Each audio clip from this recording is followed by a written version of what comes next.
Welcome to Bat Flips and Party Tips, the perfect podcast for baseball and good times in Omaha. Here are your hosts, Andrew Rogers and Anna Bellinghausen. Flip bats and tip the party. It's Bat Flips and Party Tips with Anna. I'm Andrew. Anna, it's finally great to get started. I'm so excited. This College World Series is going to be like nothing we've seen before, and I think we're going to really bring that experience side that people might not know about. So, Andrew, really excited to be here. We're live from Hale Varsity Club, probably the perfect place for people to go if they don't want to deal with crowds this weekend. I would come to Hale Varsity Club. They got the big screen up right by the bar, 30-plus TVs. It's going to be the best atmosphere to take in the CWS without actually being at the CWS. Oh, for sure. Food, phenomenal. Drinks, phenomenal. Can't get much better. Now we're going to break down the schedule here of the first round. And, gosh, this is such a great field because there's no true standout. In the first game, you have Oklahoma and Texas A&M. Second game of that day, Notre Dame and number 9 Texas. Both of those games on June 17th. Start times 1 and 6 here Central. Day later, Arkansas, number 2 Stanford, and Ole Miss, my team, Tim Elko time, and number 14 Auburn. Those two games mirror the times, but just a day later. And you can catch us out on location on all of those days. We'll get you those at the end of the show. But going back to Oklahoma and Texas A&M, these are two teams that if you're a non-fan, you really want to root for. Right, and it's the Big 12 roots of these teams. I think it's going to be such a good matchup. You look at Texas A&M, it's a team that's not necessarily favored in this whatsoever. They're not favored at all. They are the underdog, and I don't know why. One of the ranked teams, too, which is really interesting to me, and I think it points to just the inconsistency on defense that they've been having all year. When you look at the fielding percentages between all the 8 teams, Texas A&M comes in last.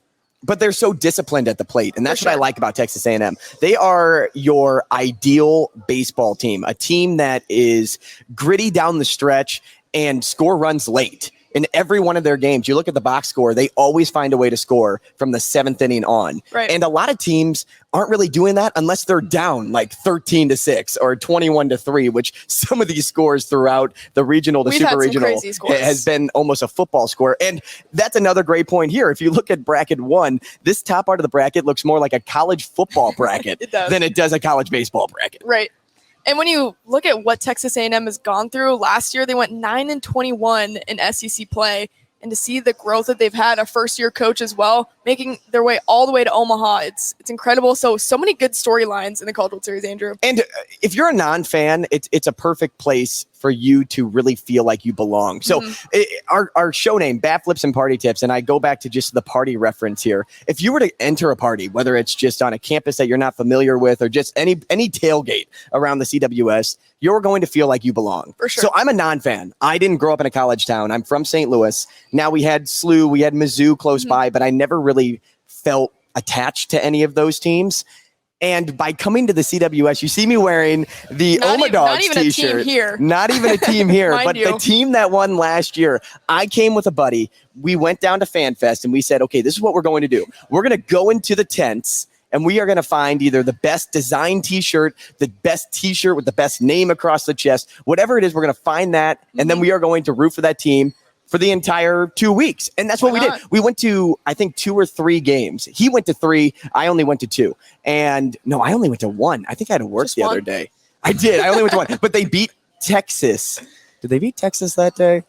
Goodness. Was I even there? Regardless. Sure. I went and bought this shirt. I bought a hat to pair with it. And we sat in their fan section. And nobody could tell that we didn't belong because, you just do whatever they do. So that's the best part about being a non-fan at the CWS. For sure. Go down there, find a team, root for that team the whole way through, whether it's you go off of my research on this or my opinions or you have your own or you're going down there for your team. Find the team with the best tradition. And if you're going for the Cinderella at the same time, you got to think Texas A&M is the best team to root for tradition-wise. They have the bubbles. They have the Ball 5 chant. And bubbles-wise, I mean, would you consider that BYOB? Bring your own bubbles. Yeah, I don't think Omaha provides the bubbles necessarily, but I think the fans know what's up, so they're bringing them. They're the 12th man on the team. It's, again, Andrew, one of those traditions you just can't beat. Side note, before we move on here, there are so many things to do when you get down next to Charles Schwab Field. And I was talking about bubbles, so this is why my mind took me this direction. For kids especially, the kids zone is back and up and running. You got the beer garden, you have the tents, multiple DJ locations, and Anna's got all those details. Yes, see, I'm from Omaha, so I know all of this jazz. So FanFest is back, presented by Capital One for the NCAA. So their official FanFest is back. And that includes a home run derby for kids. Buffalo Wild Wings is always there with prizes and goodie bags. Who doesn't love beat-ups? Right. They give away like mini sauces. It's pretty sweet. Wow. So yeah, so there's like games you can play for kids and whatnot. And then obviously on the adult side, you got the beer garden that's open again. And then also the Old Matt, the Blatt, all those places have stages. And so the DJs start at the final out of the last game. So it's funny because all the fans there maybe don't really care about the game that's going on. They're just waiting and praying for that last final out because then the DJ can come on because otherwise it's too loud. Right. It's right across the street. You can see the Blatt from the outfield essentially. So yeah, it's a fun party, and that's about the podcast too. We're giving you those party tips. Right. And remember, it's going to be a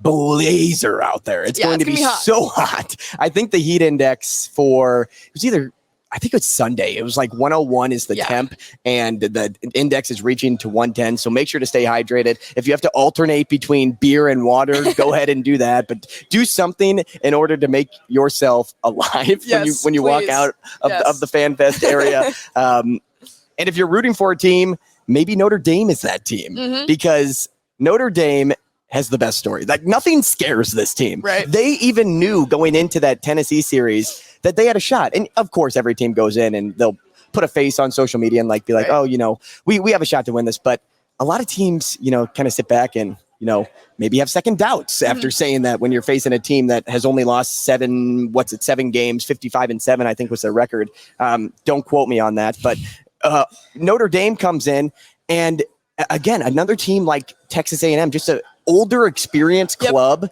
that, because they know what it takes to be there, nothing really scared them. And Tennessee wasn't playing their best baseball to begin with, but were all of those factors a piece of why Notre Dame took that chunk out of or swept them under their feet, whatever you want to say.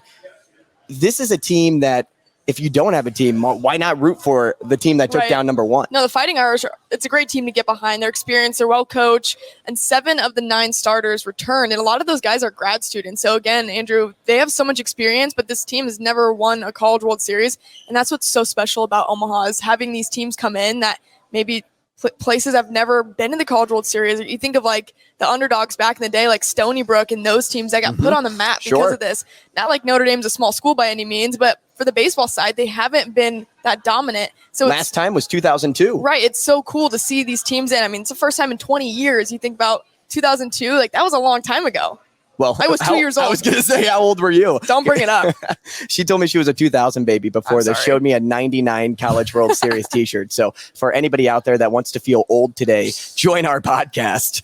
Our producer, Sasha, just put her hand up in the air. She knows, which total side note, but our prayers go out to Sasha because she may have an injury that prevents her from being 100% at the CWS, but she's going to be a trooper and still follow you around. She'll be there. We're getting all the interviews, all the inside access. We'll be there. And playing Notre Dame, yes, of course, they took down number 1 Tennessee. It's like, the 22nd year now that number 1 went down. Curse. Now they're playing Texas, though, and Texas is the favorite. So you have a team that, is riding high into the tournament, is on their high horse. And you're facing a Texas team that lost to East Carolina in game 1 of the Super Regional, ended up winning the last 2, had to come from behind and win in game 2. But this may be the best offense remaining outside of Stanford. Definitely in bracket 1. I think they have the best rounded offense. I mean, how can you not like a guy like Ivan Melendez? I was going to say one name, Ivan Melendez. That is the standout guy. 32 home runs on the entire season. That is ridiculous. He's the power of that offense, and their lineup does have depth, but Ivan just stands out so much. And he wasn't even like that highly touted coming into this, but Ivan's just proven himself, and look at where he is now. Well, and I would venture to say that a lot of people are still kind of sleeping on this guy. I mean, this guy hit 32 home runs. That's the most in the BB Core era. And I was running down the lists of, who's going to be a first round pick next year, who is projected to be in the 2023 class. And I didn't see Ivan Melendez's name in the top 100. Now, teams are sleeping on it. I didn't really look too far in this year's draft, but I know in 2023, especially, he was nowhere to be found. Mm-hmm. Yeah, no, Ivan brings a lot of power and excitement to that Texas lineup, and I think that he's going to be a key guy, especially in a ballpark like Charles Schwab, that it's harder to hit home runs. Usually the wind is blowing in as well, so it's a big field out there, and the guys are going to have to get acclimated to that quick, and Ivan Melendez can be the spark for Texas that they'll definitely need against a gritty Notre Dame team. In San Francisco, when there's kayakers like on the river out there or in the bay, I feel like Ivan Melendez could hit one in the river. Like that dude, if someone's going to do that dude could hit it 600 feet if he wanted to. For sure. He is huge. Yeah. I looked at his forearms the other day, like close up, and I'm like, oh my gosh, it was as big as my thigh when I was a baby, and I was a chunky baby. I was like 9 pounds and an ounce. So I mean, if you We've had the chunky baby conversation. We have. I feel like my thighs when I was a kid have moved up to my upper half, and like that's just what sits here now. And Ivan Melendez looks like he could eat 10 of me. I'm like Captain America before he gets the super serum.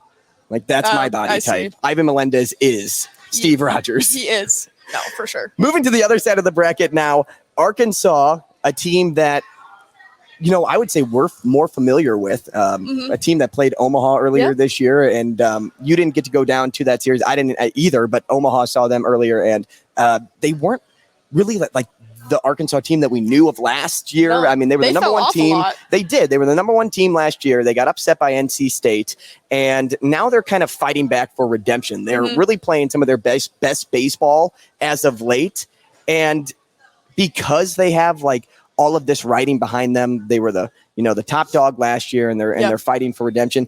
This is a team that I think could go deep. I think they just have a chip on their shoulder. I mean, from last year getting knocked out as a number one team, talks to them being one of the best teams in baseball. It's the same story with Tennessee not being in. And I think next year Tennessee will have that chip on their shoulder, and Arkansas does. But I think they have that experience this year that will help them propel themselves in this tournament, because the College World Series, it's not like your everyday regular season series. Everyone's putting their bodies on the line.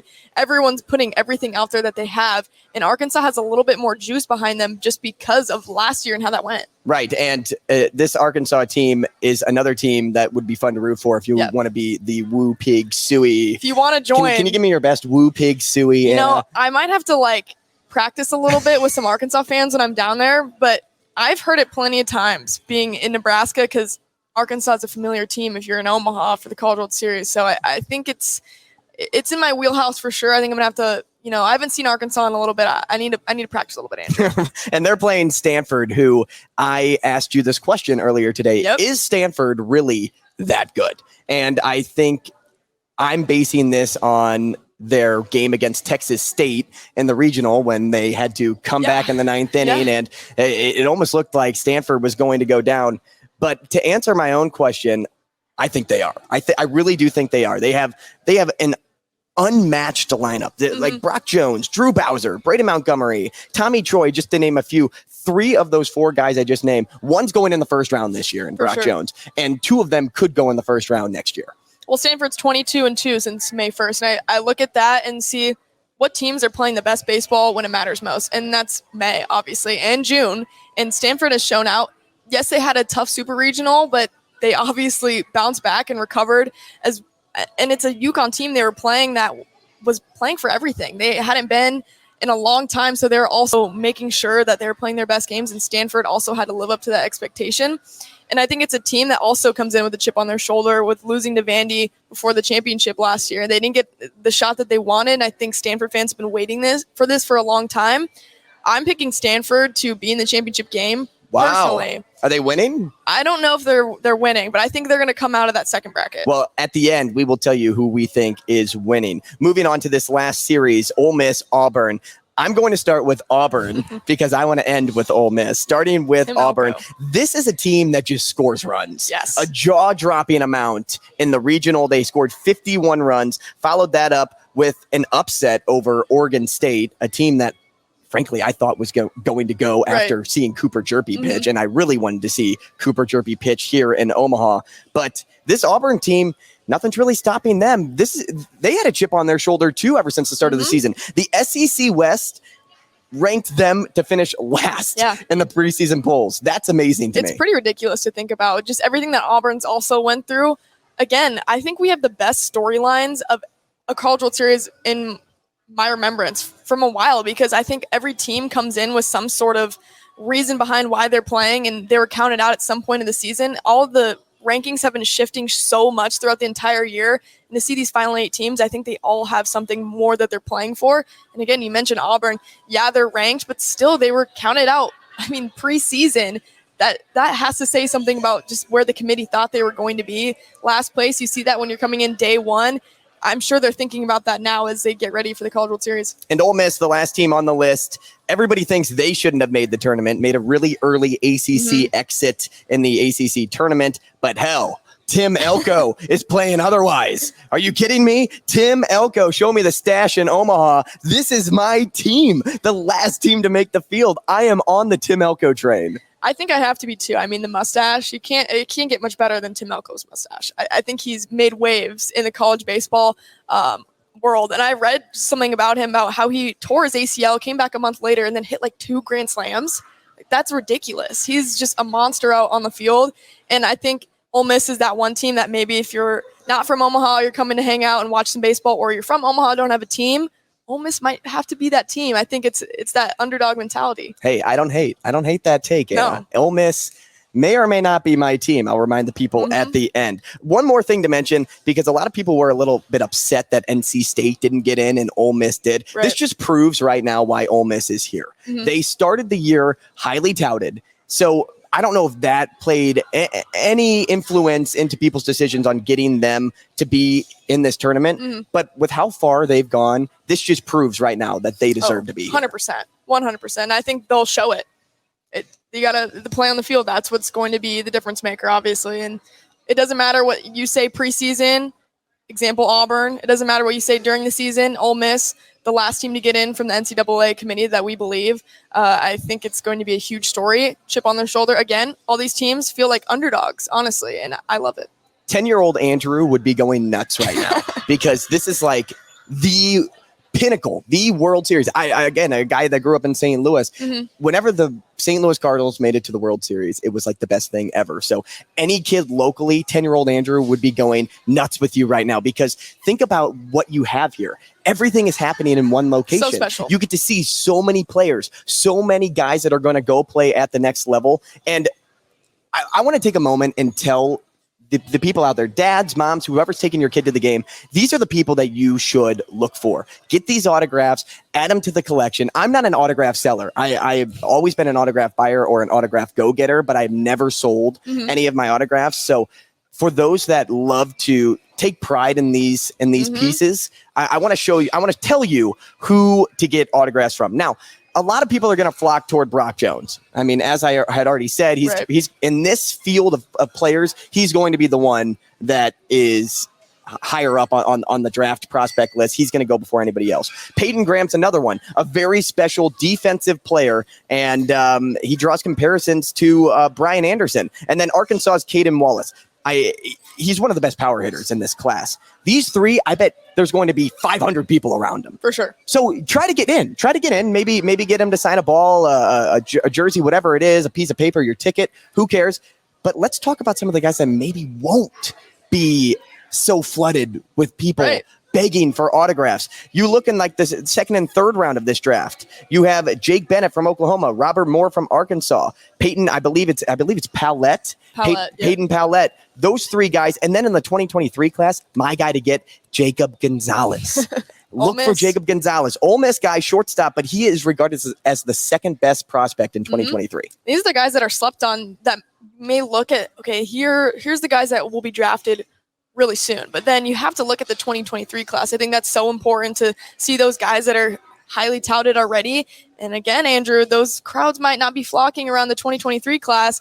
Like you mentioned, Jacob Gonzalez, other guys on here, Tanner Witt, Jackson Wiggins, Drew Bowser, Tommy Troy. And there's just so many in that 2023 class that you might not even think of, but they're they're going to be there. Sleeper pick, Troy Tulowitzki, a coach on the Texas roster, former Major League All-Star. I mean, he's an absolute legend. When everybody knows the name Troy Tulowitzki. So maybe go after him as well. And then, of course, Tim Elko, Ivan Melendez. You have Michael Turner. Draw a little mustache on the baseball. Why not, right? I wonder what his signature actually looks like. I would love to see it. Maybe he could just sign like my back. Or just your shirt and cross out shirt. Cross out the Mississippi State and now maybe cover it up with an Ole Miss t-shirt. Robert Moore's a fun one too, especially for people in this area. So I mentioned him earlier. He's going in probably the second, third round of this coming draft. He's Arkansas's second baseman, but he's the son of Kansas City Royals president of baseball operations.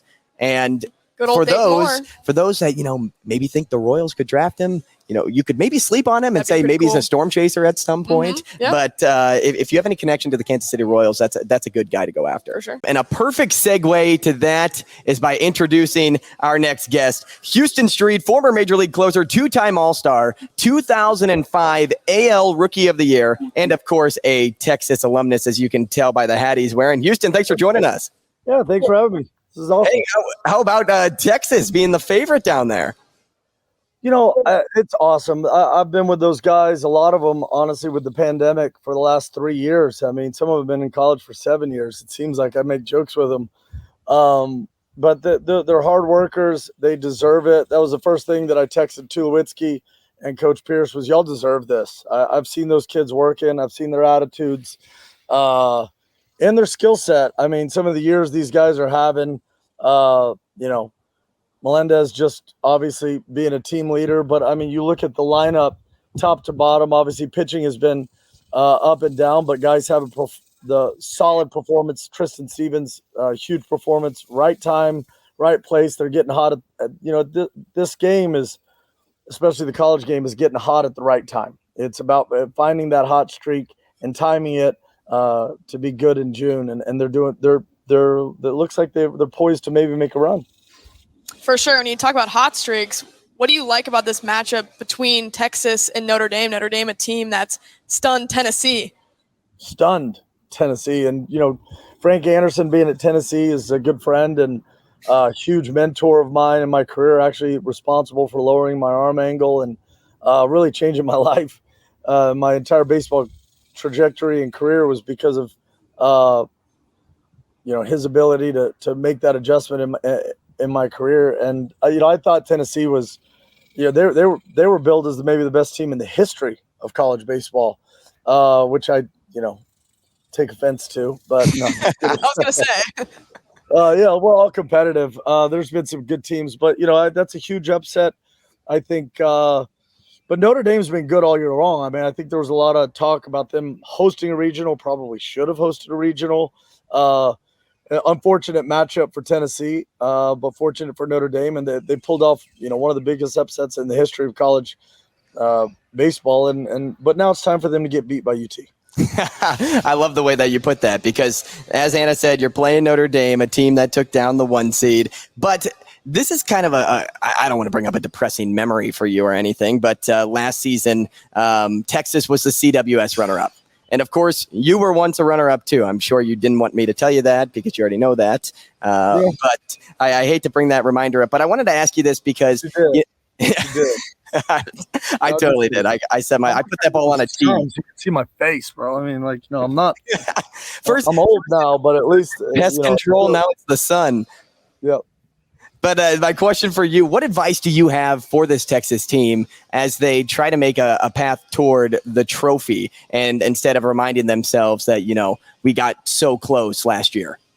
Well, I think I think one, last year is going to serve a purpose. You learn from those moments. You learn from those feelings. Experience is real. Experience is very, very, very valuable, especially for the young college mind. Somebody who, as a team, as a unit, groups of people who have maybe not been there before, they're going to be able to use those feelings to adjust much quicker.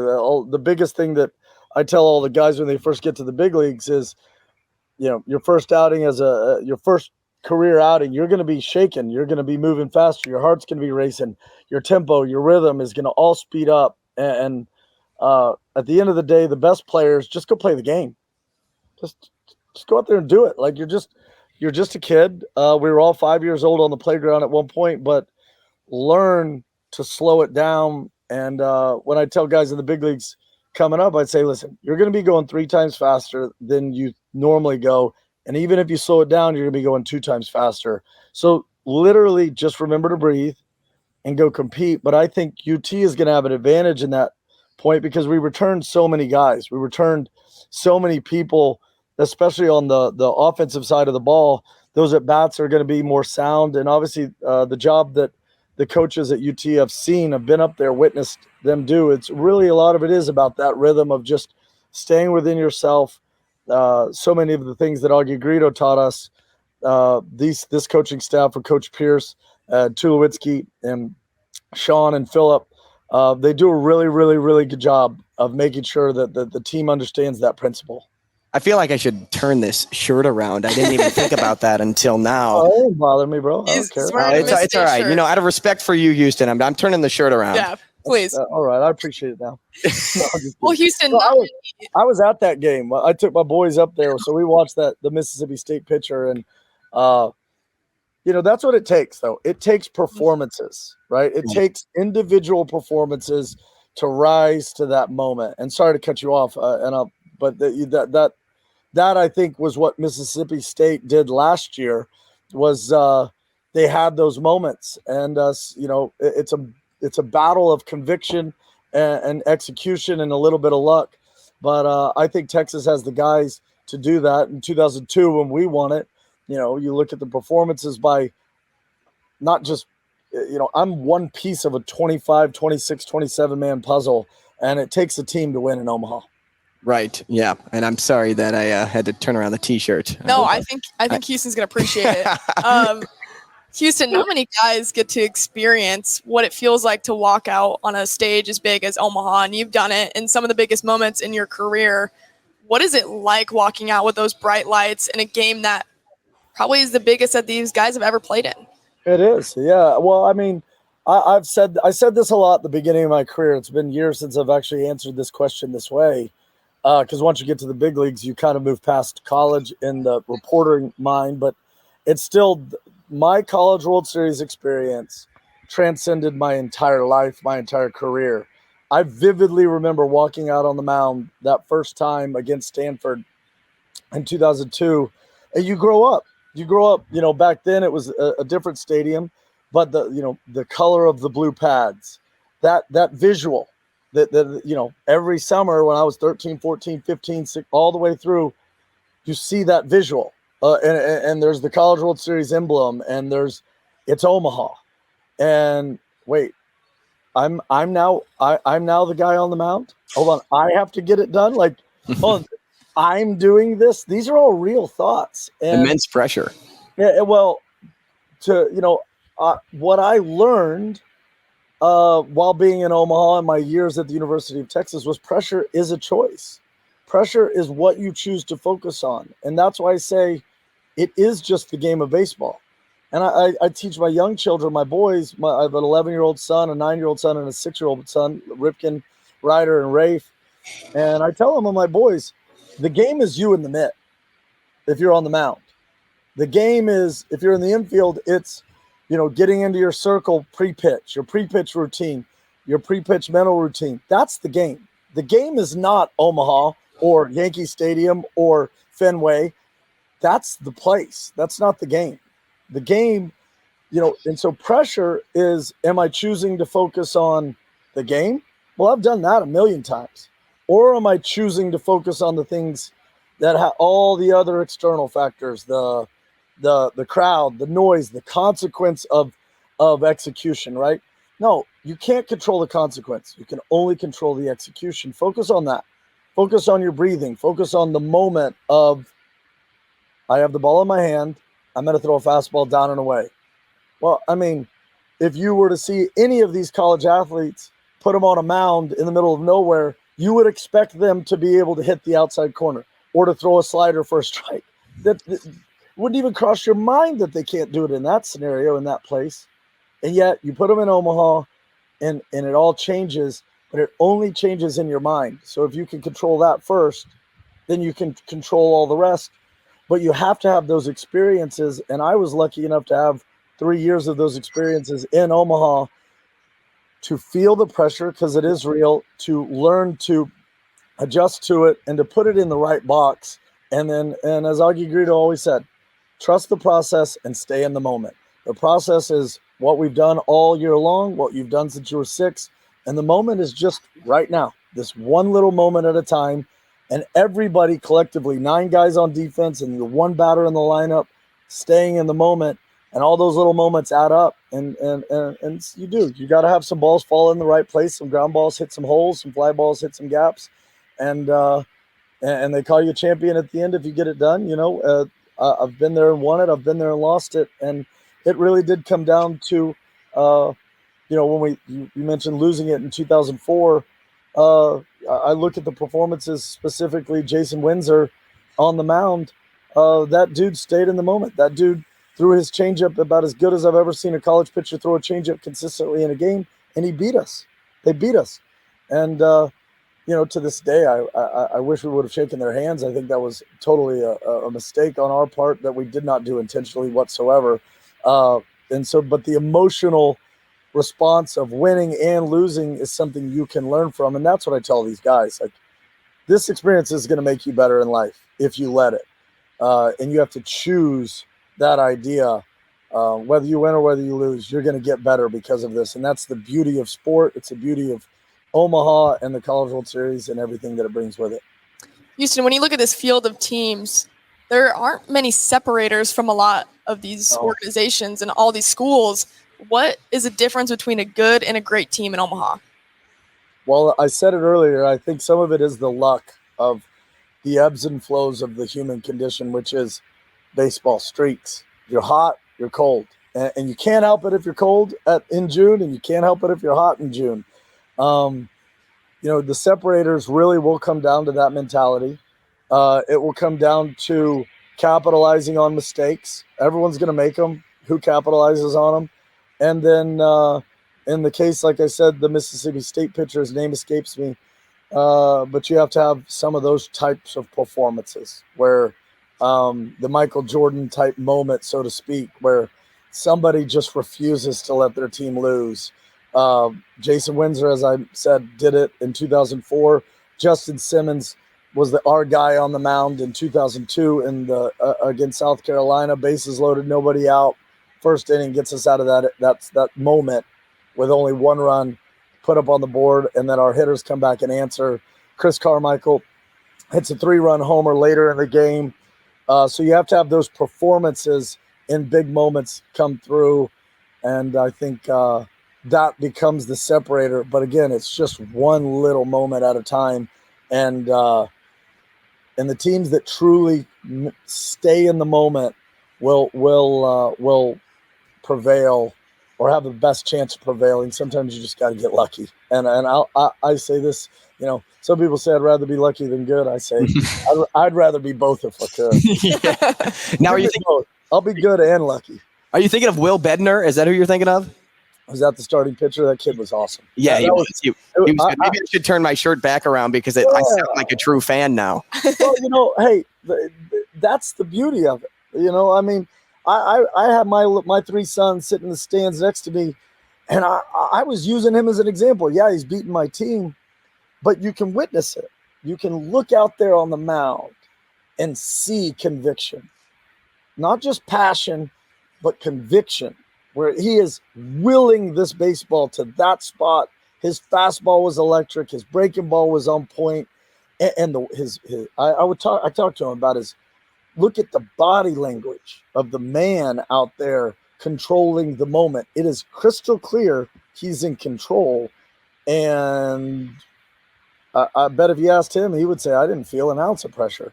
And it's because he was so convicted in that moment that nothing else mattered except this one pitch. And he just kept repeating that moment over and over again.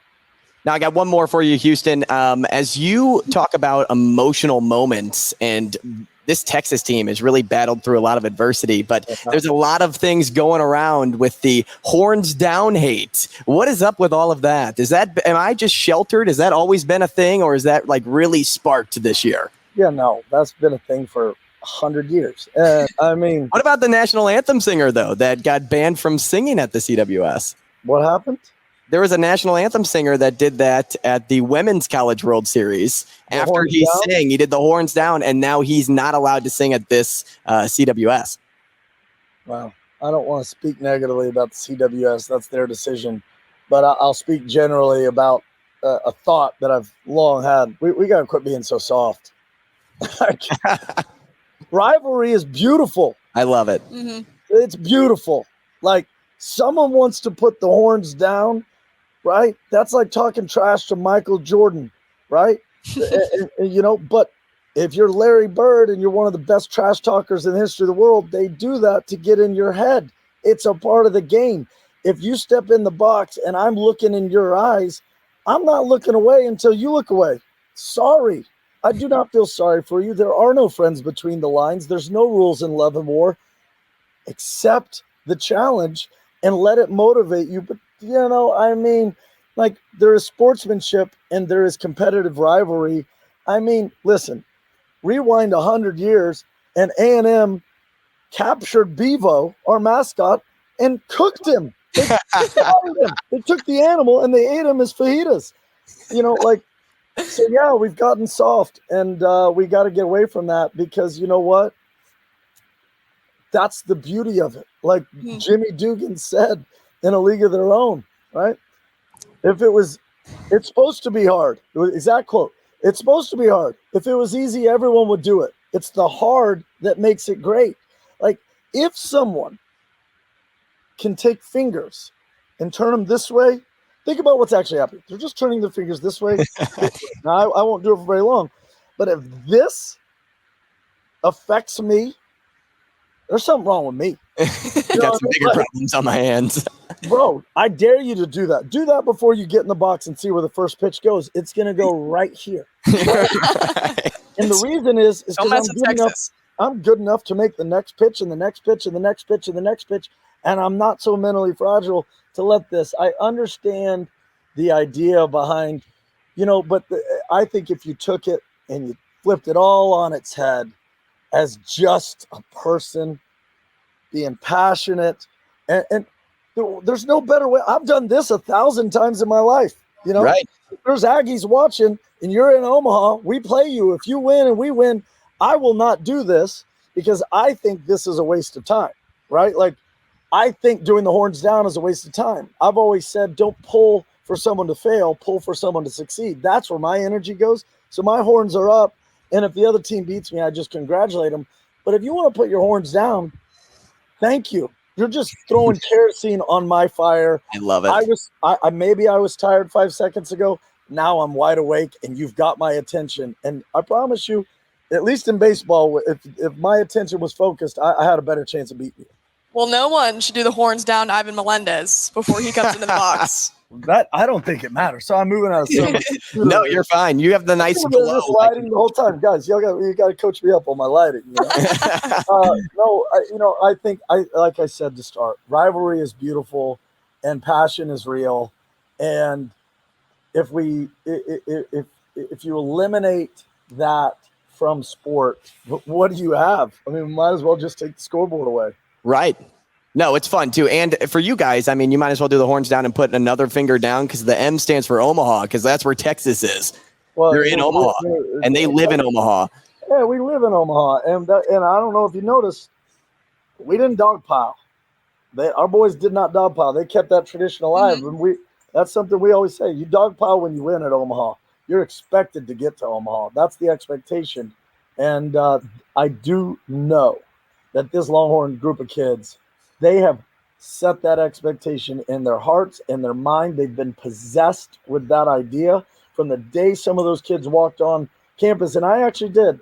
And I hate to make predictions, but I will say this out loud. 3 years ago in fall of 2019, when I got around those people, those individuals, Faltini and Hodo and Ardoin, Silas and Pete Hansen and so many of those guys, there were other guys on the team at that time that all built each other up.